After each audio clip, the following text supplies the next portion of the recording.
Hey everyone, Rarity Dash here. Time for another Patreon-sponsored blind reaction. And this one comes to you courtesy of Jaden Holcomb, who has requested that I react to Superhuman Tape Measure Skills Debunk by CaptainDisillusion.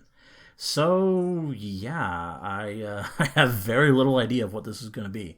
I don't know CaptainDisillusion, and the title here, it doesn't really make a whole lot of sense to me. I mean, Superhuman Tape Measure Skills?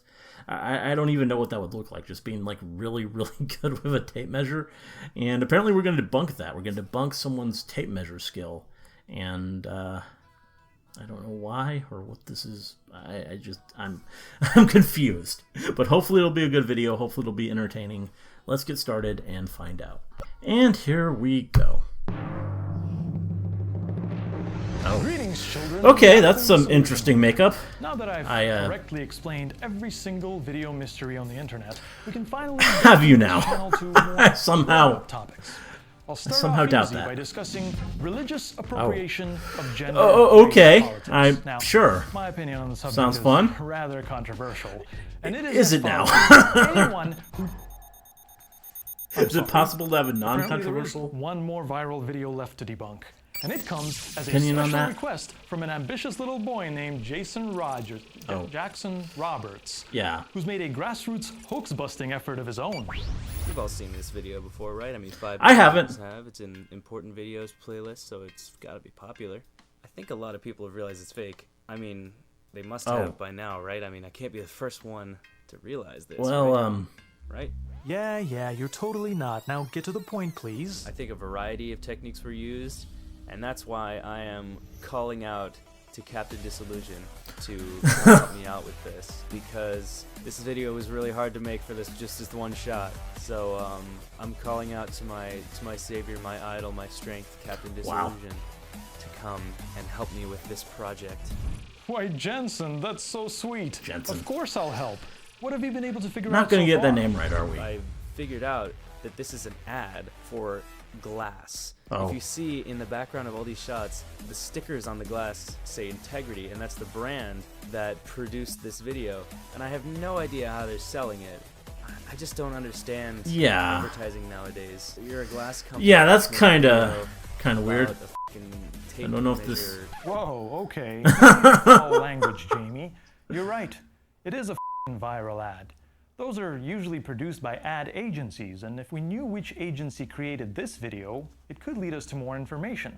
So let me show you this one weird trick to quickly and easily identify the agency behind any successful viral ad campaign. All we have to do is search the name of the brand, followed by viral ad and award. Advertising firms crave validation and constantly submit everything in their portfolio for awards, so this works every time, see? The Superhuman Tape Measure Skills video was one of 5 spots that Martin Williams Advertising, an agency that describes itself as charming and relentless, produced for Integrity Windows and Doors by Marvin. The others weren't as successful, but with the tape measure spot, they struck a perfect balance of virality because precision tape measure tossing seems a little more plausible than reproducing the Mona Lisa with a nail gun, but it's simple to fake. Yeah, just a little. A single nail.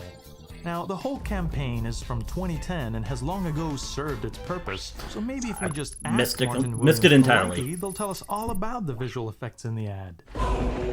Hi, Captain. While we produced the Marvin Windows videos, we worked with outside specialists to produce any special effects. I'm sorry, but there's no one in-house that does this kind of work at this time. Best, Laura. Well, that doesn't help us fair, very much. But looks like I'm gonna have to teach you some of my world-famous debunking skills after all, Jeremy. First, a lot of these viral hoax videos do a trick where they film everything on a tripod to make the visual effects easier, and then they add the fake camera shake later.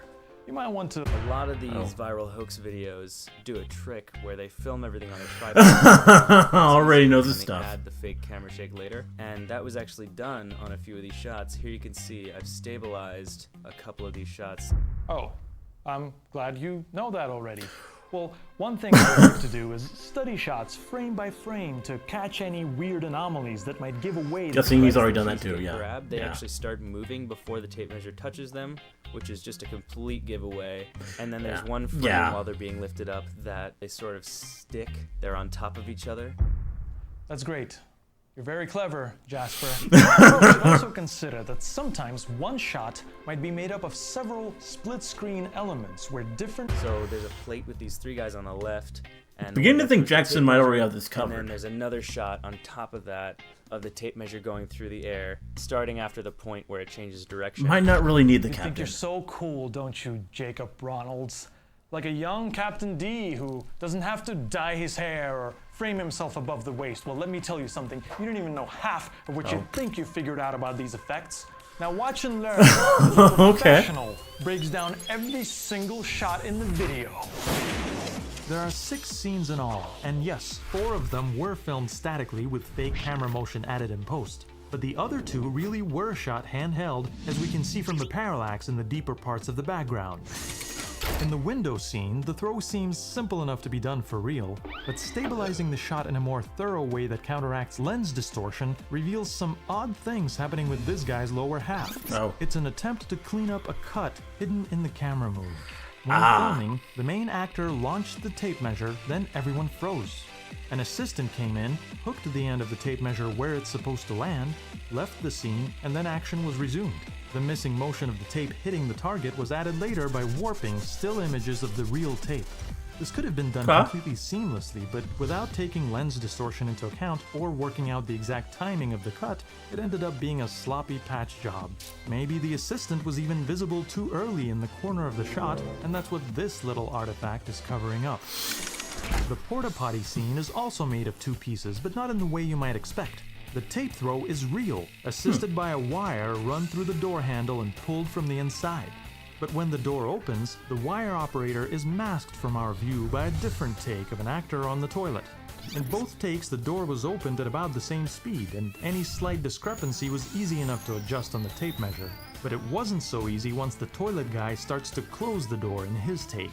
In the thrower's take, the door stayed open, so we see the real tape measure suddenly replaced with a stretchy, animated mess that follows the door back. It wrongly connects to the door at the edge instead of the handle, and peeking above it, we can see the wire that actually pulled the door open in the toilet guy's take. The latter scene is one of the genuinely handheld ones, and stabilizing it reveals something obvious. Before the tape measure is launched, the entire path where it's going to travel boils and glitches with messy clone patchwork. Once again, the tape was being pulled by a wire toward its target. The cup starts to get tipped by the wire before the tape measure even reaches it. But the filmmakers couldn't pull the tape fast enough over this distance, so at the start of the shot, the tape measure is already partially extended and hidden by the cloned patchwork. It's rapidly wiped away until it catches up to the real end of the tape just as it bumps the cup. After that, no visual effects are happening, but we can see the tape bowing as the end continues to hang from the wire instead of diving straight down. The boombox scene is simple. First, a blank plate was shot with the guy in the background reacting. Then, the tape measure was pulled into place and dropped to capture the action of it being reeled back in. The quick throw was easy to simulate later by once again warping a still frame of the tape as well as wiping on its shadow and reflection. Except they forgot this second reflection, so it just suddenly pops into existence on the frame where the tape becomes real. And the boombox getting bumped is probably the result of an on-set mistake. It must have been moved slightly between takes, and this inspired them to animate it from one position to the other. But it's done so crudely, even down on the boombox's shadow, that they should have just left it still. The same top-notch compositing skills were applied to the only scene in the video where the effects had to look perfect because the camera doesn't move. You're right, Jefferson, the keys shift a couple of frames before the tape measure reaches them. It's because the shot cuts to a version where they are connected to a clearly visible filament that really pulls them off the shelf. This motion probably wasn't fast enough, so it was sped up by showing only a few hand-picked frames, one of which was accidentally left visible for an extra frame. But this is not as weird as what's happening on the other side of the composition. See, the filming process was similar to the window scene. After launching the tape measure, the actors froze in place and an assistant pulled the tape all the way to the target. Only this time, it was captured as a visual reference and then attached to the keys below the shot. It's really cool how he edits himself into these and the actors resumed moments. their actions. But the compositor was left knows with the his stuff. task of seamlessly blending a glaring jump cut from this to this. and they achieved it with the most obvious morph in the history of visual effects. The background guys were easy, but the main guy's hand needed to move in front of his body, so the morph was done without it, and a still frame of the hand was animated across until it reached the position of the real hand in the second shot. The tape measure itself was again an artificial element built and animated using the reference footage captured earlier. In fact, there seems to be an additional morph on the actor's face at the beginning of the throw, probably to remove the real tape measure which went up and in front of it. Also, it's hard to make out, but at the very end, the keys slide and stop abruptly at his feet. This also seems to have been added in because the real keys stayed attached to the end of the tape measure, which didn't make sense. And finally, the light switch scene. Here, the ladder and the keys methods are combined. The actors freeze after the throw, someone pulls the tape close to the target and attaches it to a wire which is threaded through a hole in the stud. Action is resumed and the wire pulls the tape measure across the switch. Of course, the light switch doesn't actually control the light. It's in the down position the entire time and the light is turned off from elsewhere at the right moment. For the first frame of the tape measure entering the area, it's superimposed on top of a separate shot with the light switch up. On the next frame, it's the real shot, and we can even see the wire. After the hit, the wire operator once again took too long to release it back, so the tape measure lingers there. The compositor was forced to wait out the few frames it takes for the incandescent light to dim before the background could be switched to a plate captured later, and a still image of the measuring tape could finally be animated to go down. Here it connects to the real tape, which is masked away by a pretty clunky mat and can be seen still curving up toward the wire. Also, this happens. Was that detailed enough for you, Jethro? I would hope. This gig. Do you understand me? I own it! But don't feel bad. When you step back and look at the video as a whole, a picture starts to form. A picture of a commercial director just winging it on set and passing the buck of making things look real to some woefully underqualified effects artists. All of it produced by an agency with a lobby like this for a high-profile company on a budget of probably hundreds of thousands. Meanwhile, you're a film student with 29 subscribers, Jackson, and I can honestly say that the quality of work on your YouTube channel is better than the quality of work. Oh, that's cool. So yeah, I don't understand advertising nowadays either. But now I'm afraid it's time for me to go, kids. A newborn baby in Tulsa is being taken to her chiropractor appointment. Remember, love with your heart, use your head for everything else. CaptainDisillusion! Oh, okay. Yeah. Makes sense. Well, interesting.